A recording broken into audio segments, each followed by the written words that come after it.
Nestled amongst the 20-kilometre golden sands of Natai Beach, Alinta Phuket Phang Resort and Spa for relaxing, romancing, or even a dream wedding in paradise. Alinta Phuket Phang Resort and Spa is your destination.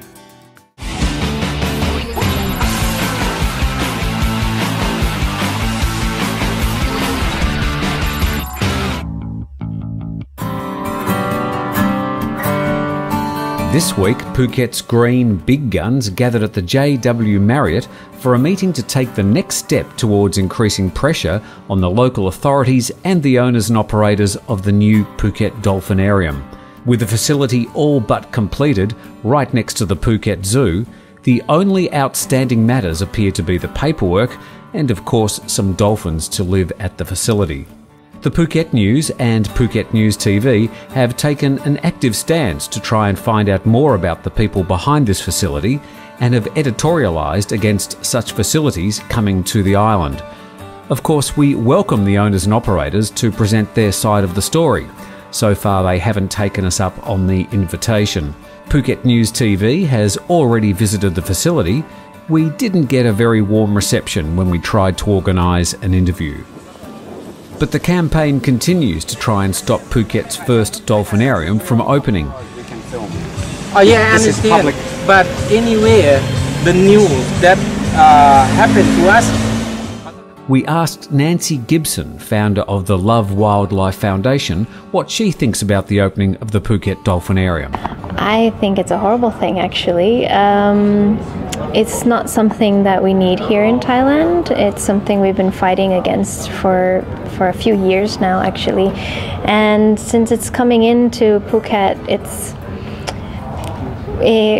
of course, we're just going to have to try to see how we can stop it, actually. Well, how can you stop it? Well, we're going to have to sit there and strategize, maybe, and let people know why we should not have dolphinariums here in Thailand or anywhere in the world. The trend now is not to have these things, and I'm surprised we're even having to face having a dolphinarium even pop up in the middle of a huge tourism area that's supposed to be eco-friendly and with a lot of eco-support. And yeah.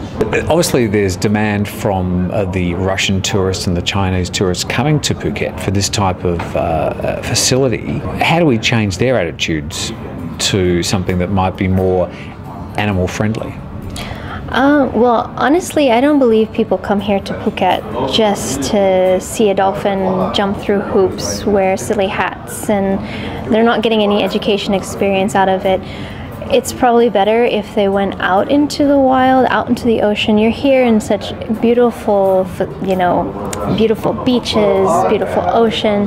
There are wild dolphins here in Thailand, and they can see them in the wild. You'll get such different experience, and it's a much more wonderful experience to see them in the wild. So they're not here to really see them in the dolphinariums. They're here for the beaches. They're not here for a dolphinarium.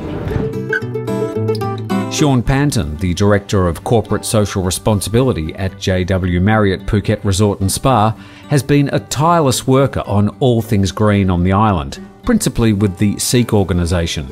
We asked him what was special about dolphins. A lot of things. I think the connection that human beings feel towards them as being a superior marine species when it comes to intellect and compassion and that sort of spiritual connection between people and that creature for millennia past. It's always been a mystical creature, and I think the relationship between humans and dolphins is over the years globally has illustrated that.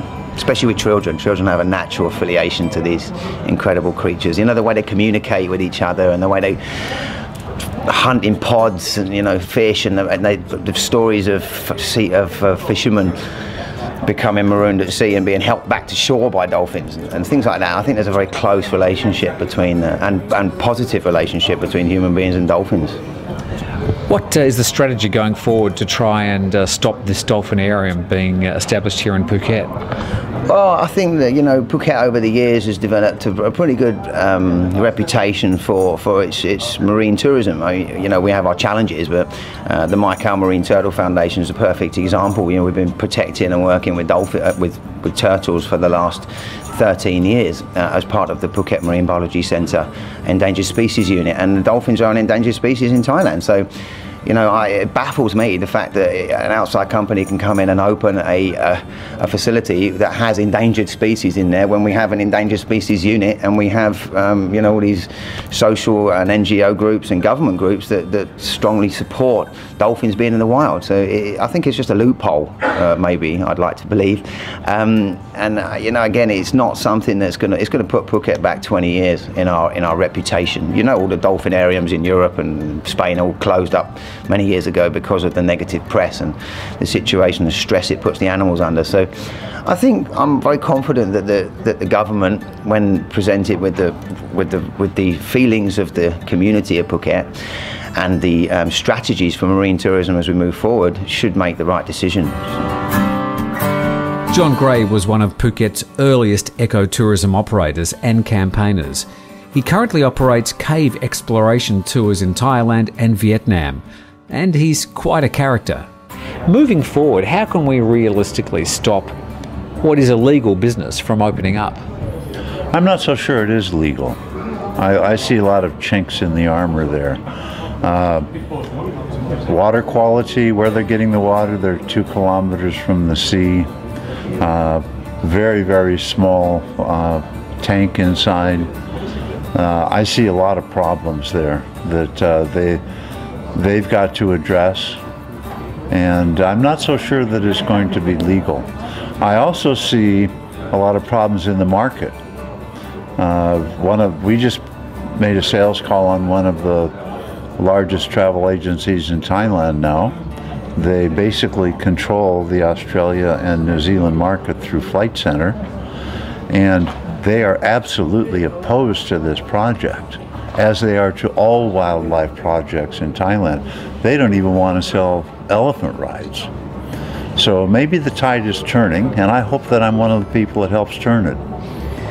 What would you say to the citizens of Phuket, the expats and also the tourists, about this dolphinarium? What, if you were to address them, what would you say? Total boycott. No question at all. This is a total boycott. Nobody should go there.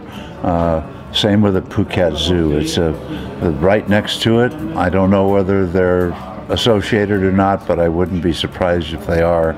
And I will not even go in the Phuket Zoo to photograph it, because my friends that come out of it are crying. And they will be doing the same thing with this dolphinarium. Thank you for talking to us. Thank you. Of course, we'd like to know what you think about the dolphinarium. Please give us your comments for, against, or anything else you'd like to say about the dolphinarium, and you can do that by writing comments at our Facebook page, facebook.com/The Phuket News. Thanks for watching Phuket News TV.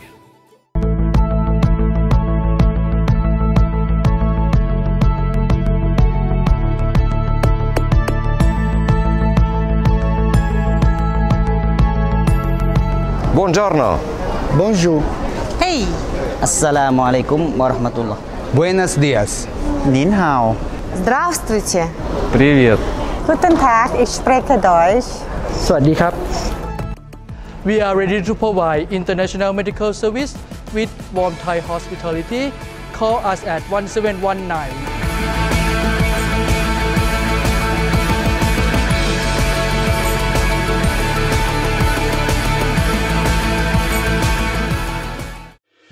You can grab a pool day pass and head to Outrigger Laguna Phuket Beach Resort. Relax on comfortable lounge chairs poolside or enjoy the 55-metre water slide. Only 650 baht for adults and 350 baht for kids until the 31st of October. Free Wi-Fi available.